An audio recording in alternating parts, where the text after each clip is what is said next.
한국인이 잘 잃어버리는 것이 있답니다. 우산을 잘 잃어버리고, 이어폰을 잘 잃어버리고, 리모컨을 잘 잃어버린다고 해요. 저는 안 그럴 줄 알았습니다. 리모컨을 아무리 찾아봐도 없어요. 모니터 앞을 봐도 없고, 책상 위를 봐도 없고, 책이 꽂혀 있는 책장을 봐도 없어요. 어디에 있을까?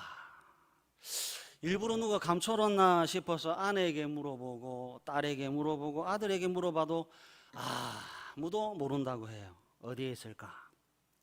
아무리 생각해도 모르겠어요. 그래서 찾는 거 다 포기하고요. 시원한 물이나 한 잔 마시려고 냉장고 문을 착 열었더니 반창통 옆에 그토록 찾던 까만색 리모컨이 여기 있습니다 하더라고요. 그러니까 생각지도 못한 곳에서 잃어버린 것을 찾았습니다. 찾으니까 참 기분이 좋대요. 오늘 본문도 찾는 이야기입니다. 예수님이 누구를 찾고 계시는지 본문을 통해서 하나하나 우리 살펴보도록 하겠습니다. 12절과 13절 우리 다 같이 한번 읽어볼까요? 시작. 한 마을에 들어가시니 나병 환자 10명이 예수를 만나 멀리 서서 소리를 높여 이르되 예수 선생님이여 우리를 불쌍히 여기소서 하거늘. 나병 환자 10명이 등장합니다. 16절하고요 18절을 보시면 나병 환자 중에서 한 사람은 사마리아인 이방인이라는 것을 알 수 있고 나머지 9명은 유대인이라고 하는 것을 알 수 있습니다. 여러분 이 부분이 참 독특합니다. 사마리아 사람하고요 유대 사람들은 함께 하지 않습니다. 사마리아인과 유대인은 함께 할 수 없는 사람들입니다. 요한복음 4장에 예수님께서 사마리아 수가라고 하는 곳에 가셨어요. 그리고 우물 곁에서 우물을 길러온 여인에게 물을 달라 하니까 그 여인이 대답하기를 요한복음 4장 9절에요. 사마리아 여자가 이르되 당신은 유대인으로서 어찌하여 사마리아 여자인 나에게 물을 달라 하나이까 하니 그 다음 다 같이 한번 읽어볼까요? 시작. 이는 유대인이 사마리아인과 상종하지 보세요. 상종하지 않는 겁니다. 왕래하지 않고 서로 말을 하지 않아요. 이쪽에서는 저쪽을 개 취급을 하고 이쪽에서는 저쪽을 벌레 취급하는 거예요. 그러니 상호간에 무슨 존중이 있고 배려가 있고 사랑이 있겠습니까? 그런데 오늘 누가복음 17장 본문에 보니까 나병 환자 10명은 어찌된 영문인지 사마리아 사람하고 유대 사람들이 함께하고 있습니다. 참 신기한 장면이에요. 건강할 때는 서로 쳐다도 안 보다가요 나병이 드니까 함께하고 있습니다. 이게 무슨 의미일까요? 너나 나나 같은 인간이다 하는 겁니다. 병이라고 하는 것이 드니까 유대인도 사마리아인도 같은 인간이라고 하는 것을 깨닫게 된 거죠. 성경이 우리에게 가르쳐주고 싶은 첫 번째는 바로 이겁니다. 죄라고 하는 것 아래 모든 사람은 다 똑같습니다. 잘나고 못나고 없어요. 죄 아래 모두가 구속자, 구원자를 기다리고 있을 뿐 누가 누구를 멸시하고 누가 누구를 무시할 수 있는 사람은 아무도 없는 겁니다. 13절에 예수 선생님이여 우리를 불쌍히 여기소서. 이것이 죄 아래 있는 사람들이 할 수 있는 유일한 생명의 외침입니다. 너도 치료를 받아야 합니다. 예, 저도 치료를 받겠습니다. 그래서 다 함께 외치는 거죠. 예수 선생님이여 우리를 불쌍히 여기소서. 우리도 한번 외쳐봤으면 좋겠습니다. 예수 선생님이여 우리를 불쌍히 여기소서. 시작. 예수 선생님이여 우리를 불쌍히 여기소서. 예, 맞습니다. 치료받으셔야 돼요. 너만 치료받아서 되는 게 아니고 나도 치료받아야 돼요. 그래야 같은 인간이라고 하는 것을 알게 되는 거죠. 건강하다고 하니까 사마리아인, 유대인 무시하고 서로 안 봅니다. 아니요. 모든 죄 아래 있는 사람은 다 똑같아요. 그래서 제 아래에 있는 사람들이 예수 선생님이 우리를 불쌍히 여기소서, 예수님 저 좀 고쳐주십시오, 예, 저 사람도 고쳐주십시오. 그래야 한 인격이 한 인격으로 만나는 겁니다. 우리를 불쌍히 여기소서라고 하는 외침에 예수님께서 14절에 보시고 이르시되 가서 제사장들에게 너희 몸을 보이라 하셨거든요. 그러니까 10명의 나병 환자들이 그들이 가다가 깨끗함을 받았다고 성경이 보여주고 있습니다. 별것 아닌 것처럼 보이지만 성경에 특별하지 않은 내용은 하나도 없어요. 14절이 매우 특별합니다. 북이스라엘을 침공했던 아람이라는 나라에 나아만이라는 장군이 있었습니다.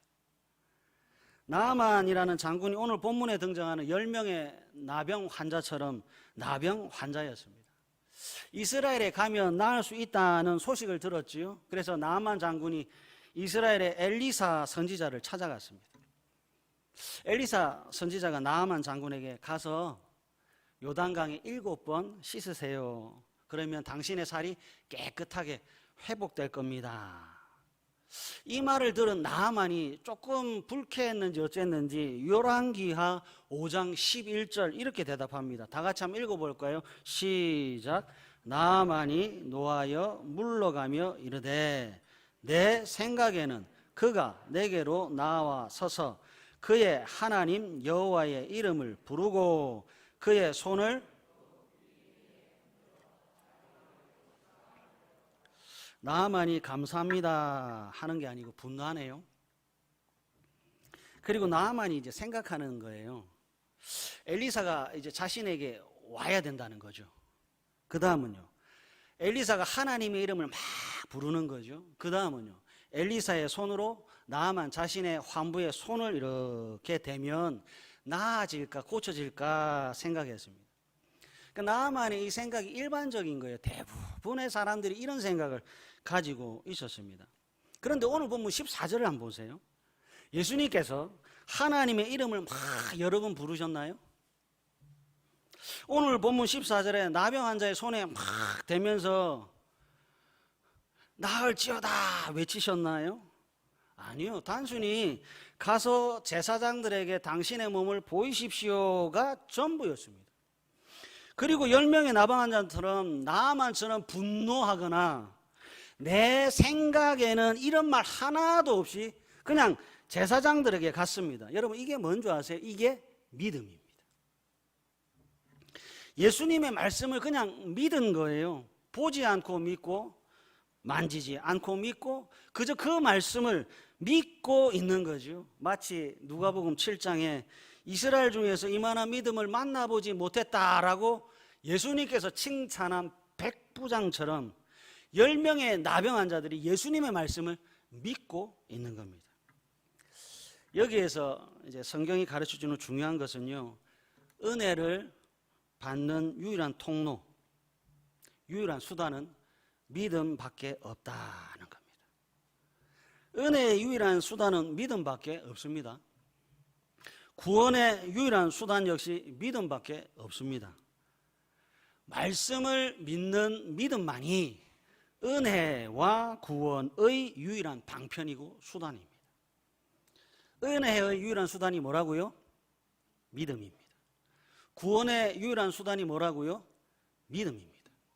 말씀을 믿는 그 믿음만이 은혜와 구원의 유일한 방편이고 수단입니다. 신앙을 가지면 두 가지 일을 겪게 됩니다. 하나는 항복하는 일입니다. 다른 하나는 하나님의 자녀로 사는 겁니다.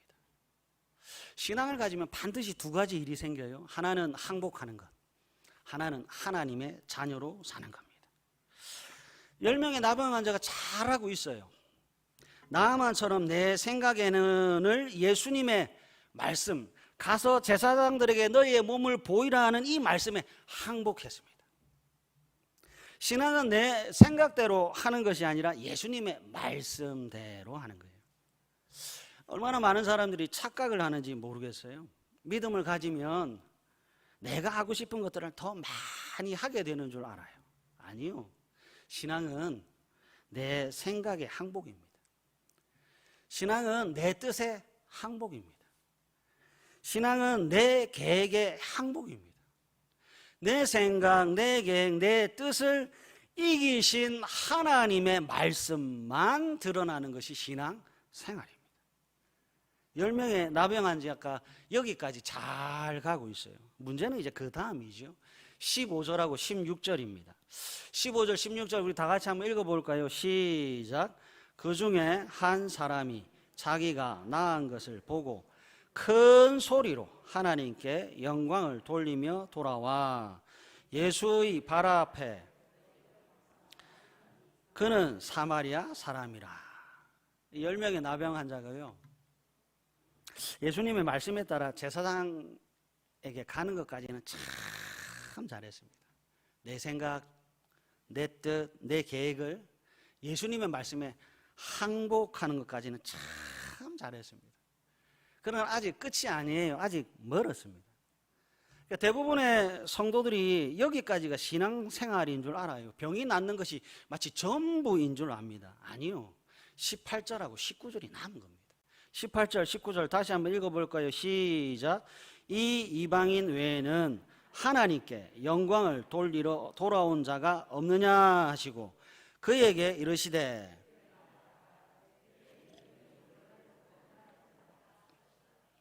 아멘.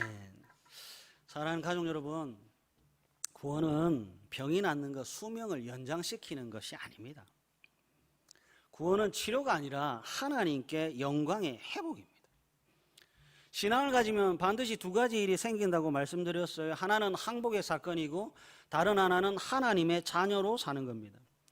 하나님의 말씀에 승복을 했으면 이제 하나님의 자녀로 살아야 돼요. 하나님의 말씀에 내 생각을 죽이고 하나님의 말씀에 내 뜻을 죽였다면 이제부터 그 말씀에 승복하는 사건인 하나님의 자녀로 살아야지요. 구원을 받았다라고 하는 것은 이제 진짜 감사할 것이 생겼다는 뜻입니다. 구원을 받았다라고 하는 것은 이제부터 감사할 대상, 찬양할 대상, 기뻐해야 할 대상이 생겼다는 뜻입니다. 구원은요, 마음을 다하고 힘을 다하고 뜻을 다하고 목숨을 다해 사랑할 대상이 생겼다는 뜻입니다. 10명의 나병 환자들이 전에는 내 몸의 병을 고치는 것이 전부인 줄 착각하고 살았어요. 이것이 내 생각이고 이것이 내 뜻이고 이것이 내 계획인 줄만 알았어요. 그러나 아닙니다. 구원을 받았다라고 하는 것은 병이 깨끗하게 고침을 받았다라고 하는 것에서 멈추는 것이 아니라 구원을 받았다라고 하는 것은 이제 비로소 감사할 대상이 생겼다는 뜻이에요. 이제 비로소 찬양할 대상이 생겼다는 뜻이에요. 이제 힘을 다하고 뜻을 다하고 목숨을 다해서 사랑할 대상이 생겼다는 뜻이에요. 하나님께서 이 사실을 확인하는 겁니다. 예수님께서 10명이 떠나간 자리에서 떠나신 것이 아니라 그 자리에 계셔서 확인하시는 것처럼 삼위 하나님은 매주일 예배의 부름을 통해서 확인하는 겁니다. 그리고 물어요. 그 9은 어디에 있느냐? 그러니까 묻는 겁니다. 진짜 구원을 받았으면 감사할 대상, 찬양할 대상, 마음과 힘과 뜻과 정성을 다해 사랑해야 할 대상에게 돌아왔느냐를 예수님께서, 성부 하나님께서, 성령 하나님께서 확인하는 거죠. 예수님께서 10명이 떠난 그 자리에 계속 기다리고 서서 있습니다. 삼위 하나님께서 예배의 부름을 통해서 묻고 있습니다. 그 9은 어디에 있느냐? 예수님께서 9을 찾고 있습니다. 예수님께서 돌아온 한 명에게 9명이 어디에 갔는지를 묻고 있습니다. 하나님은요, 먹음직하고 보암직하고 지혜롭게 할 만큼 탐스럽기도 한 그 열매를 따먹은 범죄자 아담을 부르셨어요. 아담아, 아담아. 아담은 숨었고 하나님은 찾습니다. 최초의 숨바꼭질이지요. 하나님은 동생을 죽인 가인에게 내 동생 아벨이 어디에 있느냐를 물으셨죠. 사람들은 자꾸 숨습니다. 사람들은 자꾸 도망을 갑니다. 그리고 하나님은 숨고 도망가는 사람들의 이름을 부르시는 거죠. 아브라함아, 야곱아, 여호수아야, 사무엘아, 다윗아, 베드로야, 바울아, 내가 어디에 있느냐? 내가 나를 사랑하느냐? 10명 중 9명은 하나님의 자녀로 사는 것에서 도망을 갔습니다. 10명 중 9명은 하나님께 영광을 돌리는 자리에서 도망을 갔습니다. 10명 모두 나음을 받았지만 구원은 한 명밖에 받지 않았습니다. 제가 참 궁금하더라고요. 도대체 9명은 어디 갔을까요? 여러분 아시면 저한테 연락 좀 주십시오. 제가 늘 고민하는 질문이 있습니다. 제가 늘 고민하는 질문은요, 어떤 교회가 좋은 교회일까 하는 겁니다. 어떤 교회가 좋은 교회일까? 사람들이 많이 모이면 좋은 교회일까요? 반대로 사람들이 적게 모이면 좋은 교회일까요? 누가복음 17장에 등장하는 9명이 있는 교회가 좋은 교회일까요? 아니면 하나님께 영광을 돌리러 돌아와 예수님의 발 앞에 엎드린 한 명이 있는 교회가 참 좋은 교회일까요? 교회는 하나님께 영광 돌리기 위해 예수님의 발 앞에 엎드린 사람들의 모임입니다. 참 신기해요. 어떤 사람은 예배 시작하기 1시간 전에 도착해서 에어컨을 켜고 불을 켜고 기도를 합니다.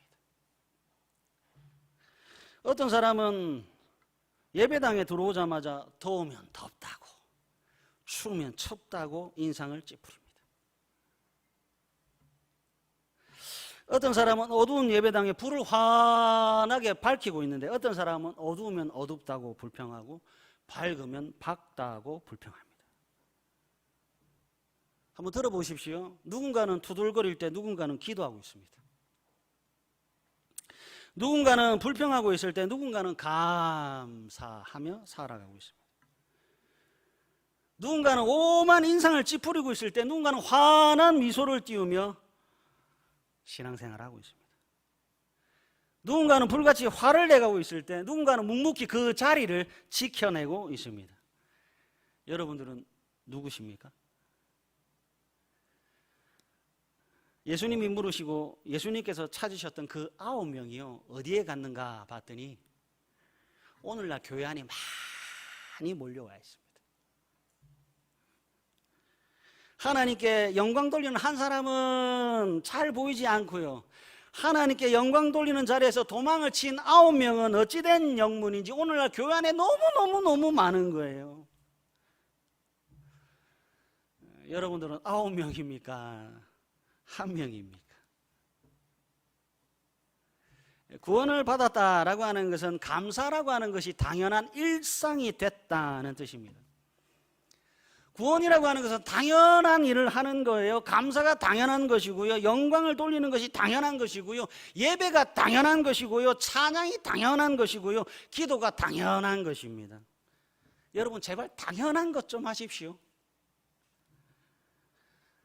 구원받은 사람에게 어색한 게 뭔지 아세요? 불평하는 게 어색하고 불만하는 게 어색한 거예요. 구원받은 사람에게 당연한 게 뭐라고요? 감사와 영광입니다. 당연한 것 아세요? 설교를 준비하면서 이런 생각이 들었습니다. 예수님은 10명 중에 한 명만 돌아올 것을 모르셨을까? 여러분들의 생각은 어떠세요? 예수님께서 모르셨을까요? 안다면 한 명만 고쳐주시지 왜 돌아오지 않을 9명도 고쳐주셨을까요? 어떠세요? 예수님은 10명 중에 한 명만 돌아올 것을 모르셨을까요? 아셨다면 왜 한 명만 고쳐주시지 돌아오지 않을 9명, 하나님의 자리에 자녀에서 도망간 그 9명, 하나님께 영광 돌리지 않은 그 9명도 같이 고쳐주셨을까요? 그러면 예수님이 헛수고한 거 아닙니까? 예수님의 기적과 예수님의 은혜의 낭비가 아닐까요? 9명을 잃어버리고 1명만 얻었으니 예수님께서 장사를 하셨다고 한다면 완전 실패한 것 아닙니까? 마태복음 22장 성함을 받은 사람은 많고 택함을 받은 사람은 적더군요.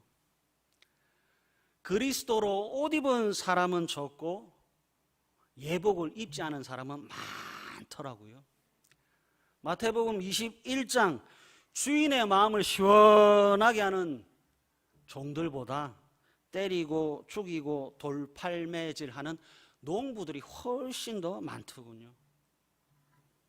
근데 예수님은, 하나님은 왜 다 고치실까요? 왜 이러실까요? 마태복음 13장에 씨 뿌리는 비유가 나옵니다. 씨를 뿌리는 자가 길가에 씨를 뿌리고 돌밭에 뿌리고 가시떨기가 가득한 밭에 뿌리고 맨 마지막에 좋은 땅에 씨를 뿌립니다. 왜 그럴까요? 왜 좋은 땅에만 씨를 뿌리지 않으실까요? 씨 뿌리는 자가 씨를 지금 낭비하고 있는 것 아닌가요? 씨만 낭비하는 겁니까? 노동의 낭비고 시간의 낭비를 하고 있잖아요. 왜 그럴까요? 이거는 말씀을 한번 찾아봤으면 좋겠습니다. 마태복음 13장입니다. 마태복음 13장 19절에서부터 23절입니다. 마태복음 13장 19절에서부터 23절 다 찾으셨나요?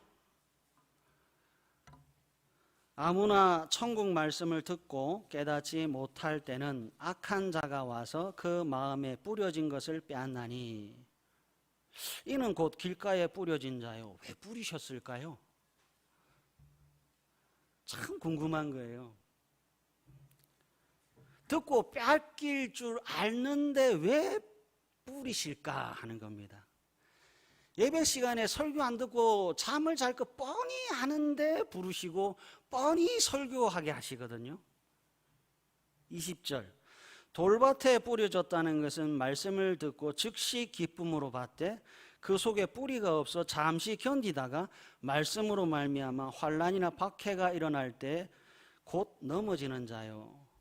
돌밭에 왜 뿌리지요? 열매 맺지 않을 것 예수님이, 하나님이 뻔히 아시는데 왜 뿌리실까요? 잠시 기뻐하는 척 하다가 결국에는 넘어질 걸 다 아시는데 왜 뿌리실까요? 22절 가시떨기에 뿌려졌다는 것은 말씀을 들으나 세상의 염려와 재물의 유혹에 말씀이 막혀 결실하지 못하는 자요. 왜 뿌리시지요? 9명을 왜 고치시냐 하는 거예요. 왜 가시떨기에 뿌리지요?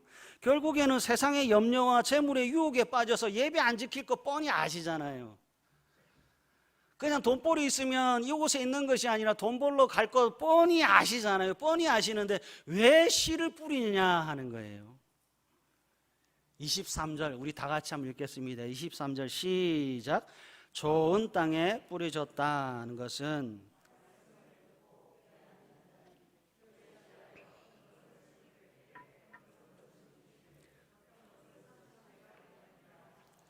아멘. 좋은 땅에 뿌려졌다는 것은 말씀을 듣고 깨닫는 자니 결실하여 어떤 것은 100배, 어떤 것은 60배, 어떤 것은 30배가 되느니라. 씨 뿌리는 자는 19절 때문에 실망 안 합니다. 씨 뿌리는 자는 22절 때문에 괴로워하지 않습니다. 그 이유는 23절 좋은 땅에 뿌려졌다는 것은 말씀을 듣고 깨닫는 자니 결실하여 어떤 것은 100배, 어떤 것은 60배, 어떤 것은 30배가 되기 때문에 그렇습니다. 씨 뿌리는 자는 실망할 것보다 100배, 60배, 30배를 거둘 좋은 땅의 기쁨이 훨씬 더 큽니다. 그래서 얼마든지 길가에 뿌릴 수 있고 돌밭에 가시떨기 밭에 씨를 낭비할 수 있고 시간과 노동을 낭비할 수 있습니다. 좋은 땅 하나가 나머지 세 땅이 주는 좌절과 실망과 괴로움보다 훨씬 더 감격인 거죠. 예수님께서 왜 한 명만 치료하지 않고 나머지 9명도 치료하셨는지 여러분 아시겠습니까? 100배, 60배, 30배의 열매를 맺을 한 사람.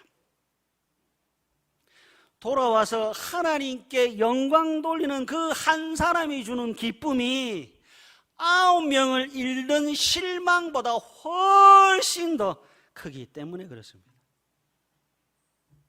사랑하는 가족 여러분, 성경은 잃어버린 것을 찾는 이야기입니다. 예수님은 잃어버린 양을 찾습니다. 잃어버린 아홉이 아니라 잃어버린 하나를 찾으세요. 길가, 돌밭, 가시떨기 9이 아니라 그냥 좋은 땅 하나를 찾으시는 하나님입니다. 치료받고 떠날 9을 찾으시는 것이 아니라 돌아와서 하나님께 영광의 찬송, 감격의 예배, 기쁨의 기도를 드릴 한 명을 찾으시는 거죠. 저는 모르지만 하나님은 여러분들이 9에 해당하는지 하나에 해당하는지 잘 아십니다. 그래서 저는 에베소서 1장으로 행동할 수밖에 없지요. 에베소서 1장 17절에서 19절입니다.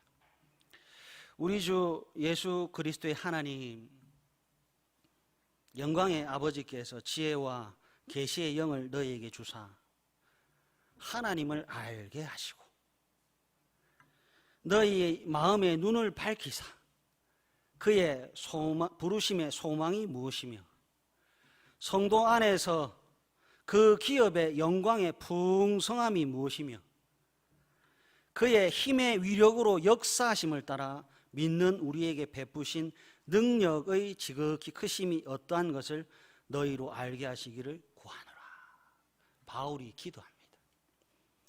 9명과 1명이 섞여 있는 교회, 그 교회를 목회하는 바울 목사님이 기도하는 거예요. 하나님 아버지, 이 교회에 9명이 있든지 1명이 있든지 하나님을 좀 알게 해 주십시오. 하나님 9명이 있든지 1명이 있든지 그 모든 사람들이 그의 부르심의 소망을 좀 알게 해 주십시오. 그의 기업의 영광의 풍성함이 무엇인지 좀 알게 해 주십시오. 아버지 하나님의 힘의 위력으로 믿는 우리 모두에게 베푸신 그 구원의 큰 감격을 좀 알게 해 주십시오. 믿음과 감사합니다. 그리스도 예수를 주로 받은 사람, 그리스도 예수 안에 뿌리를 내린 사람, 그리스도로 교훈을 받은 사람은 믿음의 사람이고 감사의 사람입니다. 100배, 60배, 30배 열매를 맺을 사람입니다. 예수님께서 그 9은 어디에 있느냐 물어보시면 주님, 제가 돌아왔습니다.